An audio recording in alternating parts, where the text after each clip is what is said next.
You may not have heard of him because he's not really a household name. This was the most prestigious elected office in all of Roman politics, and it came with more power and prestige than anyone else in the Roman world. He was the son of the great general and first emperor, Augustus' great-nephew, and the grandson of the famous Octavian, making him the most legitimate heir to the throne. We're talking wild parties, orgies, and a whole lot of debauchery. They were made up of the wealthiest and most influential families in the empire, and they were responsible for electing the 2 consuls who served as the leaders of Rome. And that's when it hit them. Incitatus wasn't just any horse. He was Caligula's favorite mount, the one he rode into battle, the one he used to pull his chariot in the races. But Caligula wasn't having it. He threatened to punish anyone who didn't cooperate. He made sure that Incitatus was given all the perks that came with the position of consul. He had a marble stall built for him in the Senate chamber, so he could watch the debates comfortably. He gave him golden feed bowls and a house with slaves to serve him. The Roman Senate had to be careful not to cross Caligula, and the senators knew that they had to respect him. To be clear, the Roman Senate did not endorse Incitatus for the position of consul. It was Caligula who appointed him without consulting them, and they weren't happy about it, but there was nothing they could do. Caligula had the power, and they didn't. But that didn't stop them from trying. But it wasn't easy. The Roman Senate was made up of some of the most powerful and influential men in the empire. They were used to being respected, feared, and obeyed. But now they had to swallow their pride and bow down to a horse. They knew that he was capable of great cruelty and wouldn't hesitate to use his power against them. In fact, he had already shown them that he wasn't afraid to get his hands dirty. They spread rumors about him, they gossiped behind his back, and they plotted against him. But nothing worked.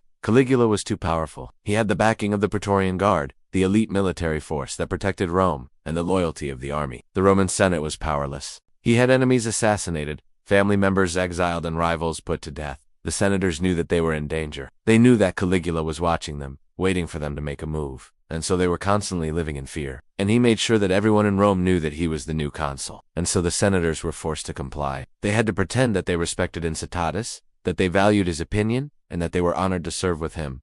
It was torture for them, and now he was being elevated to the highest office in the land. They had lost their prestige, and they had lost their city. Rome was no longer theirs. It belonged to Caligula, and the Roman Senate had been defeated. In fact, Caligula had already made Incitatus a priest in the cult of the goddess Victoria, and now he was taking things a step further. Stay tuned to find out what happens next in the mad saga of Rome's most controversial emperor. Did the Roman Senate rise up and take back control of Rome, or did Caligula continue to rule with an iron fist? And what happened to Incitatus? Did he actually serve as consul, or was it all just a big joke? Well, you'll have to stay tuned to find out. But before you go, remember to hit that subscribe button. Thanks for watching. There are a few theories. Some historians believe that Caligula was simply mad. He was unbalanced and needed to be restrained. No other Roman emperor had ever humiliated the Roman Senate in this way, and it's hard to imagine why they would have put up with it. But times were different then, and the Roman Senate was more powerful than we give them credit for. They were able to go toe-to-toe with the emperor and often came out on top. But that doesn't mean that it was easy. This is supported by the fact that he did many other bizarre and outrageous things during his reign, such as hosting feasts for 8 men of only one type, bald,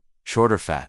Others believe that Caligula was trying to make a statement. He wanted to show the Roman Senate that they weren't as powerful as they thought they were. He wanted to prove that he, the emperor, was above them, and that they had to listen to him. Still, others believe that Caligula was simply trying to assert his dominance. He was new to the role of emperor, and he wanted to make sure that everyone knew who was in charge. By humiliating the Roman Senate, he was sending a message to the rest of the empire that he was not to be messed with. He was going to make Incitatus consul, but Caligula didn't think that the Senate was good enough for him. He wanted more power, more money, and more control. So he set about stripping the Senate of its power little by little. At first, he ignored their advice and made decisions without consulting them. Then he started to humiliate them, making them beg for his approval on minor matters. But it was until he appointed his horse to the Senate that they knew they had truly lost their power. In fact, he was so out of control that people started calling him the Mad Emperor. The year was 37 AD, and the Roman Senate had gathered for their monthly meeting. They were debating important matters concerning the empire, such as how to deal with the recent revolt in Judea, or how to respond to the growing threat of the Goths in the north. The senators were forced to stand up and greet Incitatus as their new colleague.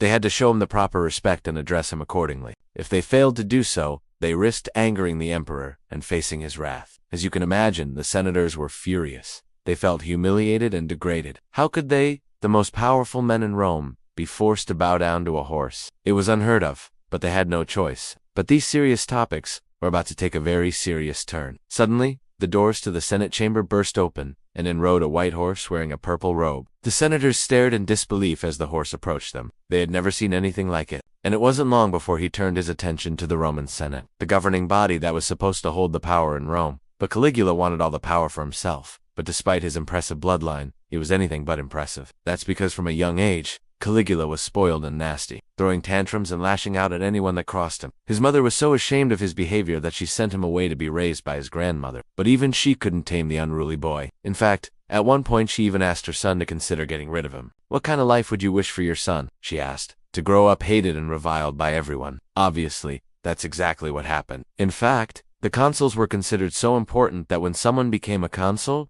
they got their own special coin minted to commemorate the honor. But that is until Gaius Caesar Augustus Germanicus, better known as Caligula, came along. Because in 37 AD he pulled off an unprecedented move that not only humiliated the Roman Senate, but also left them absolutely powerless. And believe it or not, he did it with a horse. But don't let that fool you. And if you think we're exaggerating, well, then get ready for a history hot tip. Throughout ancient Rome, there was only one position higher than being a senator, and that was being a consul. And if you're wondering why Caligula looks so familiar, well, that's because he was related to some of Rome's most infamous figures. When he took over as emperor, he threw himself into the role a little too enthusiastically. For centuries, the Roman Senate had held most of the power in Rome. It was a dark day in Rome. The horse was led by a groom who announced Incitatus has come to take his place, and it gets even crazier. At first, they tried to resist. Some senators refused to speak to Incitatus. Others boycotted the meetings where he was present. But Caligula wasn't done yet. He wanted to make sure that everyone knew that it was him, the emperor, who was in charge. But why did Caligula do it? Why did he humiliate the Roman Senate like this? Whatever his reasons, the fact remains that Caligula's actions were unprecedented. The senators were constantly having to walk a fine line between asserting their power and angering the emperor. And it was a difficult balancing act. But it wasn't just fear that kept the senators in line. They also respected Caligula. He was the emperor. He was the most powerful man in Rome. You can't blame them for feeling humiliated. The Roman Senate tried everything to get back at Caligula, and that's when it hit them. They had lost their power, and you might be wondering what happened next. Well, it's a bit of a cliffhanger.